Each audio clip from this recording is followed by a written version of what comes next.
Shalom, everyone, and welcome to another edition of Parsha Talk. I'm Rabbi Elliot Malamet, speaking to you today from the library of the Highland Park Conservative Temple Congregation, Anshe Emet, and joining us, as always, my good friends. First of all, Rabbi Barry Chesler celebrating his 65th birthday. He celebrated 65.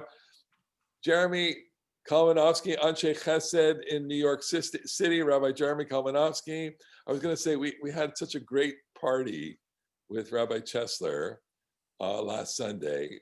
You know, these days, how do you have a party by everybody kind of dialing up their Zoom, going online?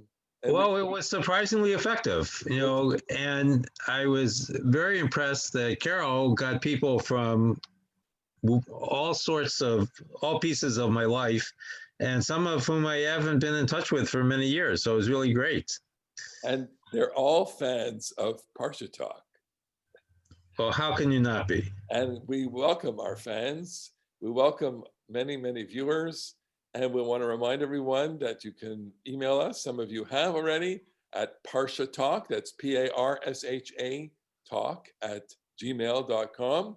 Rabbi Kalmanovsky moderates the email, but we've gotten some lovely emails from people in asking questions about this Parsha, some that we get to, some that we don't get to, that we hope to respond to individually.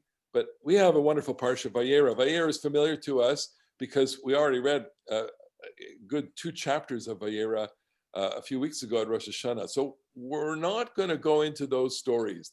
Later on in the Parsha, we have the birth of Isaac, the banishment of Hagar and Ishmael. That's the first day reading of Rosh Hashanah, chapter 21.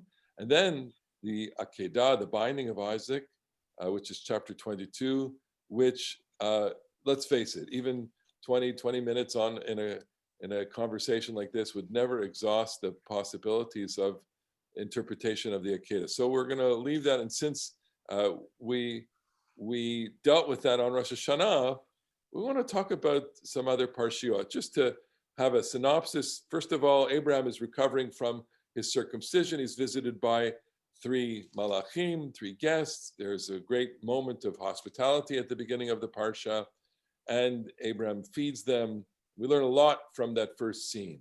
But then we get to, I think, a scene that we don't talk enough about. And here I'm going to turn to my good friend, Rabbi Barry Chesler, to synopsize for us and then to go into detail the story of first the visit of that is made to Abraham, or the conversation between Abraham and God, and then the story of the destruction of Sodom and Gomorrah. Go ahead. So to set the scene, the very beginning of the Parsha, the 3 malachim come to visit Abraham. There's a rabbinic tradition that every malach has exactly one job, and the first job is to announce the birth. And then we have to account for the next 2 malachim, and one of them is going to destroy Sodom, and the third one is going to save Lot and his family. So the scene is this: the angels leave after they deliver the message, the Sorot Tovot, the good news about the birth of Isaac, and Abraham follows them, and then he stops to have a conversation with God. And this conversation, I think, is, in my opinion, largely misunderstood. We look at it as this great conversation where Abraham is arguing on behalf of Sodom and Gomorrah and the righteous people that may live there, as if he's going to change God's mind. But in fact, God tells Abraham at the very beginning, I'm going to destroy Sodom and Gomorrah. And after this great conversation, God destroys Sodom and Gomorrah. So the story really is about the education of Abraham. And we have to pay more attention to why God is telling Abraham in the first place that he's destroying Sodom and Gomorrah. So the problem for God is that God needs Abraham to understand that he is a just God, that he is not a capricious God, which is the way that we might describe the gods that we know from the pagan world, but that God, in fact, is a God of justice. And so the scene that we have to imagine is Abraham getting up one morning and looking out over the plain and seeing these once vibrant cities with billowing smoke and saying, God must have done that. I cannot follow such a destructive God, because how can it be that there's a city where there are no survivors? How can we imagine a city so awful that it must be totally destroyed? So God has to tell him what he's going to do in advance, so that Abraham, with his negotiation, whatever we want to call it, the bargaining with God, comes to understand that in fact Sodom and Gomorrah is that bad. And he stops at 10 because what's left now is Abraham's family, and God is going to provide a rescue for them. Now, the other piece that I think is important to recognize is that Abraham's form of justice seems to be that you don't punish the guilty in order to save the innocent. Abraham is speaking about collateral damage, which we know from all sorts of aspects of modern life, that he wants no one to be destroyed in order to save as many as 50 righteous people, as few as 10. And that also is untenable from a point of view of justice. I think we want to live in a world where people who do wrong are appropriately punished. And what Abraham offers is not that world. So in fact, what we're left at the end of the story is with the transcendent God administering justice in a way that Abraham, his trusted servant, can understand. I want to get your thoughts on this, Jeremy. If you have any concurring or rebutting thoughts on this. I have. What do they say when they like when you write in the Supreme Court? A concurrence? A concurrence for a different set of reasons. Yes. I do think I do think that Barry is correct to say that the quick reading that lots of people give, especially attractive, I think, to Jews in the 20th century after the Shoah, is this human insistence that Abraham, makes to God, Hashofet kol haaretz lo ya'aseh mishpat, will the judge of all the earth not do justly? What that kind of grabbing God by the lapels and saying, what's the matter with you, seems very appealing to a contemporary 20th and 21st century Jew.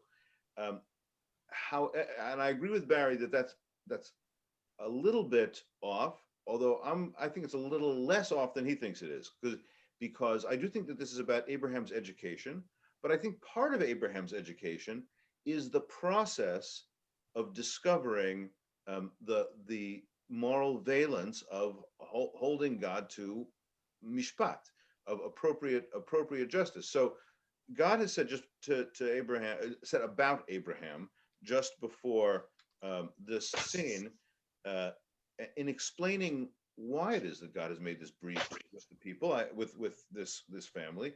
Abraham hayo yehiya legoy gadol ve'atzum. Abraham is growing into this great people. V'nivrachu bo kol goyei haaretz, and all the world's peoples will be blessed by him. Ki yedativ l'man asher yitzaveh et banav ve'et beito acharav. I know him, I have singled him out, so that he will command his subsequent generations and his household. V'shamru derech Adonai lasot tzedakah u'mishpat. They will keep the way of the Lord and do righteousness and justice. God, it seems to me, is stressing that Abraham has the capacity to be a covenantal partner in a just world. So I think God is inviting Abraham to ask about this. Abraham begins by saying, well, what if, first of all, he begins quite boldly, tzadikim rasha. Are you gonna wipe away the righteous? He doesn't, there's no introduction to that. He just blurts out, wipe away the righteous with the wicked.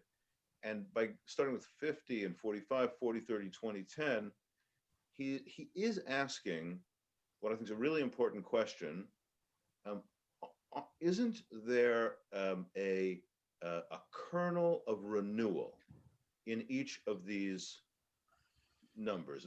There are supposed to be 5 boroughs, so to speak, of Sodom, just like the city where I live in, 5 boroughs. And so 50 is like a minion in each borough, or 45 is like almost a minion in each borough, or 40 is like a minion in 4 of the boroughs, or 3 or 2, or can't there just be a minion? Because if there is, then you can't give up on these people.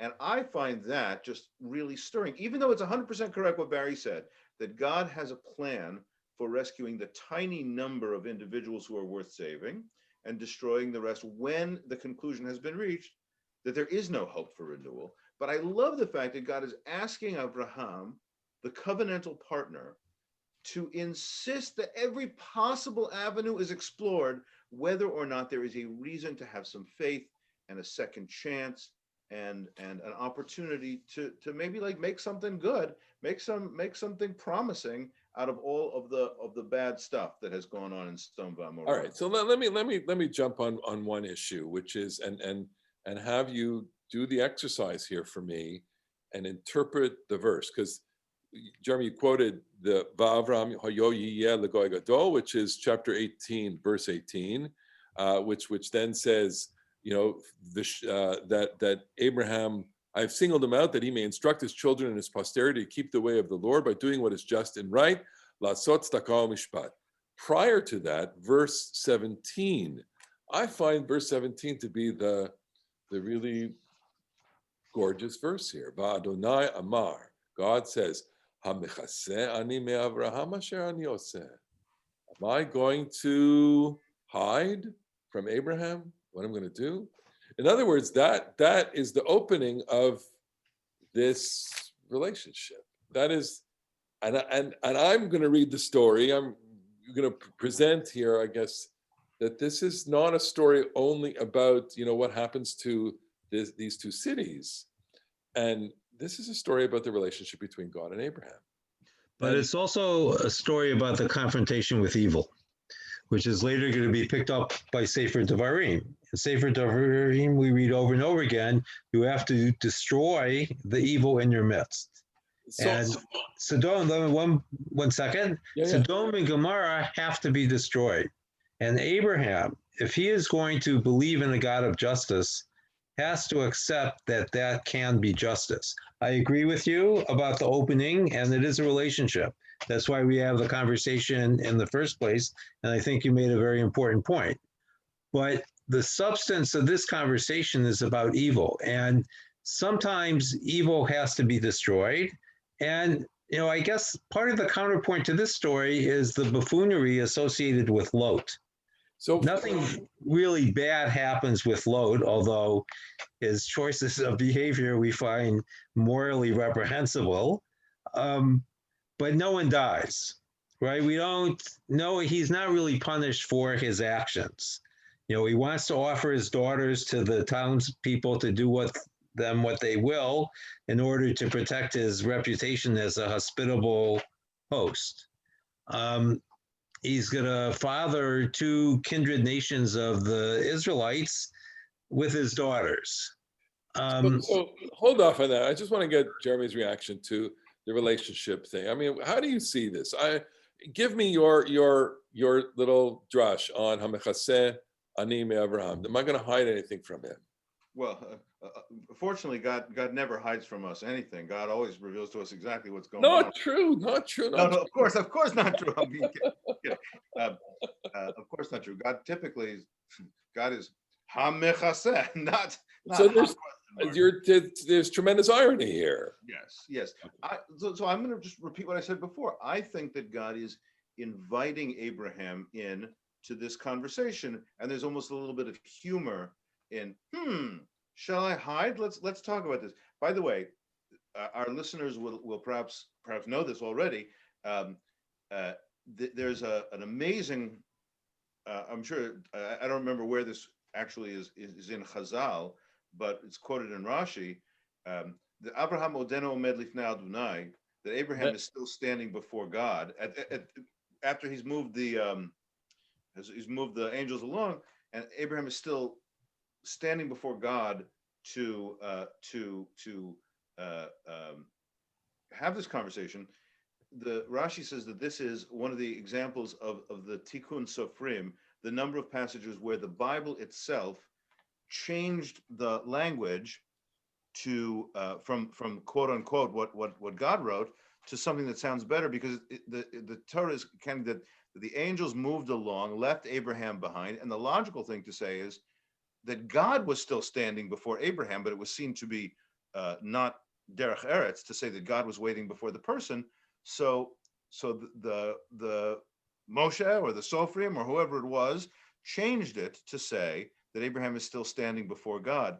But if it's the quote unquote original, not the sanitized one, then it even works better to say that God is still hanging around Abraham, wanting to engage in this conversation about the destruction, even if Barry's correct that the horrible and tragic elements of destroying evil, God is not leaving Abraham alone, and God wants Abraham to be in part of this covenantal partner conversation. So that's where I would go with this, which is that God likes a good fight. God likes a good argument. God likes a good debate. And here in the invitation to Abraham for this debate is Hamechasani me Abraham, which says, ironically, of course, lots of things are hidden from the destination of his journey was hidden from the destination of the journey for the Akedah is hidden. But there's tons of things that God hides from Abraham, of course. But I want to engage with him. I want to see what will happen when he engages with me. And I think, Barry, your point is really I think for me a new way of thinking about this text, which is saying that Abraham has to be the kind of person that can navigate a world in which this kind of evil catastrophe exists, and then figure out how God is a part of that world. I think there's part of that that's going on here. God is a God that is just, and God metes out punishment, and in this punishment there are a lot of people who suffer, and how you reconcile with that is really one of the great questions of our theology. It's hard not to. There are other biblical passages, which the Bible. If you want to study Torah, if you want to study biblical narrative, it's good to know the whole Tanakh. But one of the things that has to come in ringing in your ears is the mitzvah of Ir Hanidachat. Yeah. The commandment that when a city in Deuteronomy, when you come into the land and your city is given over to idolatry, the city has to entirely be destroyed, and all the property is burned up, and it should be a tel olam. It should be just like an eternal ruin. And on the one hand, you find the rabbis saying, never happened, never will happen. If there was even one mezuzah left in the city, that that it wouldn't have been done. But I think Pshat, Deuteronomy seems to envision that the landscape of Israel will be dotted with destruction. Like the landscape will be dotted with these tragedies. And while I certainly hope that there would not be the case, like there is something about biblical religion which resonates with the idea of our failures and the ways that human societies can turn evil, like visible on a scarred landscape. And the Deuteronomy also talked about the people, if you guys break the covenant, the destruction that will be foisted upon you. People will walk by and it will be like Sodom and Gomorrah, and they will say, oh my God, what do these terrible people do? So I think the Bible not likes in the sense of relishes, but finds it meaningful to think that the landscape can sometimes be dotted with these failures. So I would add two things here. That the Hamechaseh, when God says that, shall I hide this from Abraham, what he's in effect saying, he doesn't want Abraham to look away. If he did not reveal this to Abraham, the temptation would be, I can't look at this, and you have to confront it. But the other thing that your remark suggests, Jeremy, is that we often forget the tragedy of the opening chapters of Breshit. The world is destroyed because of the bad behavior of human beings. And there's this winnowing process. We now have Abraham, who's going to carry God's burden, as it were. And it's a world that's fraught with danger. That destruction and death never goes away. You have to be eternally vigilant. So Abraham, of course, is not going to make it to the book of Devarim, although I guess he's mentioned once or twice. But his descendants will, and they have to recognize this tragic dimension to life and deal with it. Do you want to take us into the moment, the story, the Malachim come to to start, I don't want to give trigger warnings here, but there, there's some it's some tough going here. Vayavo Shnei Malachim Sodoma, chapter 19, and tell us what happens there, Barry Chesler. So the angels make their way to the home of Lot, who wants to offer them what we call Middle Eastern hospitality, although rabbis make a distinction between the hospitality that Lot offers and the hospitality that Abraham offers, which is far superior. Abraham promises a little and delivers a lot. Lot perhaps the opposite. And immediately after he welcomes the guests into his home, the townspeople come and want the men for their own designs. I guess that's the... Where are those men? Hotzi'em elenu v'neda otam. Right, so Bring them out? Bring them out and let's have at them, I guess is the polite way of looking at it. Okay. And Lot is rather flummoxed because the principle of hospitality is one of the great principles of the Middle East. And he can only say that he has virgin daughters that would make a nice substitute. Okay. And at that point, the angels take matters into their own hand. They strike through some miraculous intervention the townspeople with blindness, and they cannot get what they're after. And then, if I remember correctly, the next thing that's going to happen is the cities are going to actually be destroyed. Right. And then we're going to follow the story with the daughters that Lot was so willing to give up to the townspeople.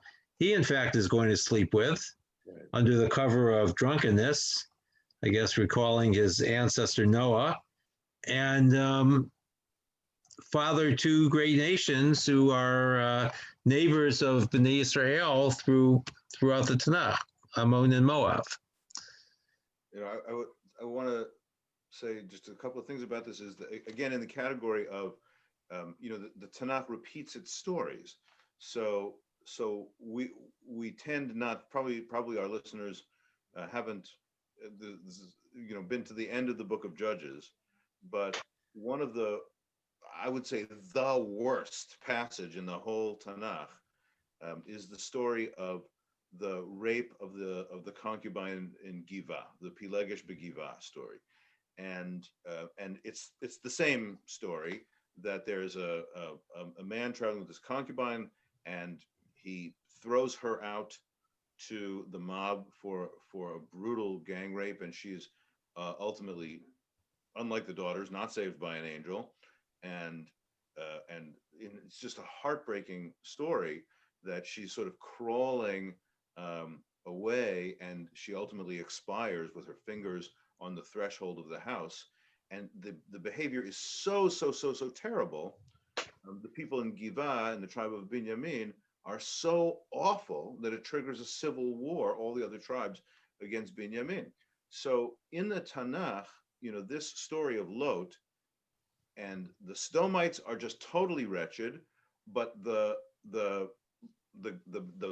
man in the Giva story and Lot in this story, they're pretty wretched, and the wretchedness is just horrifying, and I think that to gather the full measure of what the Torah is saying is to read it in conversation with the Pilegesh Begiva story. You understand that this is a society destroying kind of brutality, and that sort of justifies both the terrible judgment on Lot and the terrible judgment on the Sodomites as well. Right.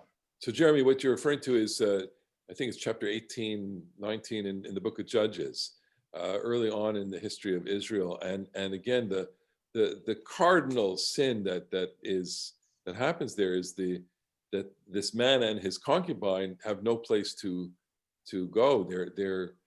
They are simply not welcomed into anybody's house, and that seems to be the moment that triggers everything, because another person says, "Well, come to my house," and then they go after her, and all the things that you described take place, and that just tells us that the Torah obviously is in dialogue with different texts here.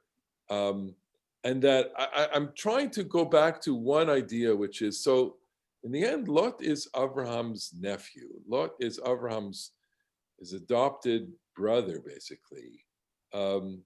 And Abraham has had responsibility for Lot from Lech Lecha through the wars of the 5 kings and the 4 kings. He redeems Lot, and he tries to rescue Lot at this point also. And then what we're left with is that strange story with Ammon, the birth of Ammon and Moab. What do you think the Torah is trying to tell us here about the relationship between what will later become Israel and those 2 neighboring nations? And maybe you can take us into the future, which is in Bamidbar. What happens with Ammon and Moab?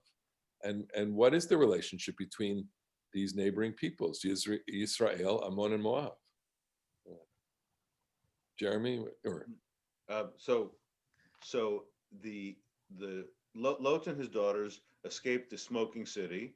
Mrs. Lot famously can't quite leave behind her hometown and looks back and turns into a pillar of salt. But Lot and the 2 daughters run to the mountains. The devastation seems global. Really, it's like not even so bad. It's just 2 cities, but they think that the devastation seems global. They think that they are like Noah, the lone escapees from a apocalypse. And so the story is that the 2 daughters say, "Oh, there's no more humanity. We better have children, and our father is the only male left." So they get him drunk on successive nights, the first the older, then the younger, and they are impregnated, and they have the families of Moab, which is a pun. That family is from the father, and Ammon, of my people. And it's obviously a slam. It's like a dirty joke on the origin of Israel's rival people from across the Jordan River in what is today Jordan, Moab, and Ammon and Jordan. These are the cities that the rival people are holding, and they will be rivals around the story of Bilam, and they will seduce the Israelites into another kind of orgiastic sexual violation. I think there's so much interesting in this story. First of all, because of, and Barry said something beforehand before we got on the call. I'll let him develop this a little bit about the midah keneged midah, the measure for measure element. But the story of Lot feigning drunkenness while having this incestual moment, I almost think that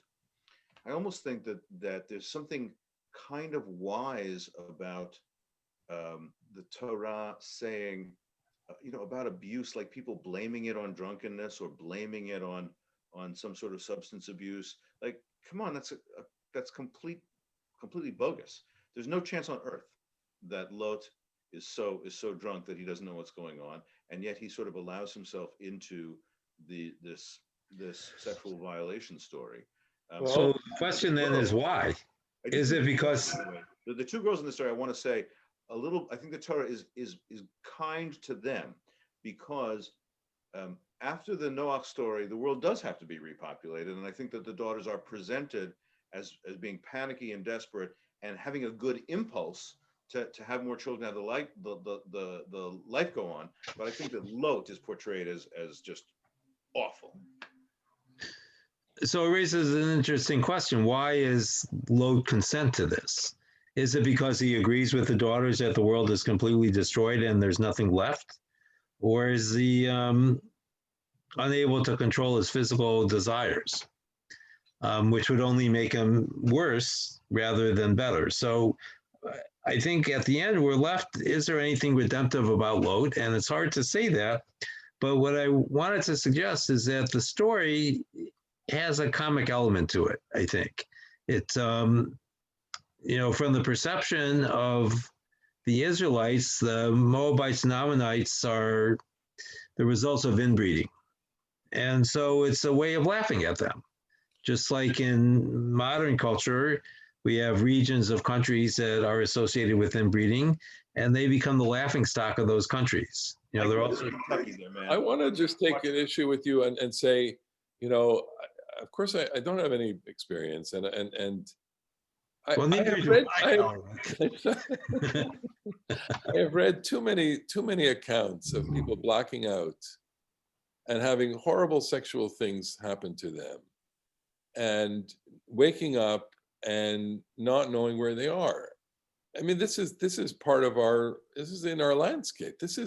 You can read, plenty of accounts in popular, in the New York Times and magazines of that very episode where someone goes to a party, drinks, gets drunk, gets too drunk, blacks out, wakes up in someone's apartment, doesn't know where he or she is, and then suddenly realizes that something has happened. So not that I want to come to Lot's defense here, although, You do. I do, only because there's that brotherly thing going on here, that Abraham has a tremendous sense of fidelity, and he is the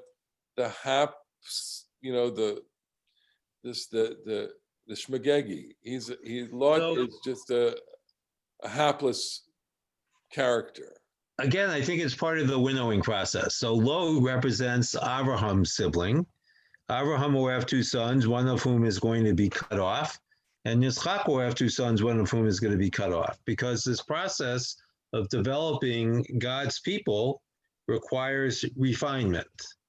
And the story, the rabbis make a big deal of the greatness of Yaakov being that all of his children remained within the fold, unlike his father and grandfather. And again, I look at it as a kind of reminder that that task of refinement is what ultimately mitzvot are about as well. That it's not only our past that is refined, but we have to constantly be in an act of refining ourselves. Jeremy, you have a final word on this? I think the winnowing thing is correct. I think that Lot is simply portrayed as, the Rambam says that you are always affected by the people you live among. Culture rubs off on you. And what we didn't quite get, the conversation diverted. Barry was going to say the midah keneged midah thing, that Lot tries to give away the daughters to sexual violation, tries unsuccessfully. The Malachim save him from giving away the daughters to sexual violation, but he can't completely avoid it. He ultimately brings himself into the daughter's sexual violation. I think that he's a sodomite. He's become a sodomite. He could have chosen to live with Abraham. He could have chosen to be part of this family, and he's chosen the opposite, and that's why he has to be peeled away. So let me end with this, though, which is the very next verse in chapter 20, Vayisa misham Abraham. And I get the sense after our conversation, wow, we just want to kind of move on. We move on from that. We're moving on. It's not only he's Vayisa misham, he leaves there. He leaves all of that behind him. All of that story, all that relationship, that sordid affair, that destruction, that involvement, and he's going. And I guess we're putting the story behind us now as we come to. I just want to add, you raise an interesting connection, because Lot originally picks Sodom and Gomorrah because it's as well watered as Egypt, which they had just come from, which is the past from that point of view. Beautiful. Abraham is always going towards the future. Lovely. And that's a good place to put the bow on our talk today, going towards the future, what we're going to have in the future. Oh, I love this next Parasha, Chayesar, the marriage of Isaac and Rebecca. It's such a romantic story, our great character. And you will be with us. Join us next week. We say to you, Shabbat Shalom. We'll see you again on Parasha Talk. Shabbat Shalom. Shabbat Shalom.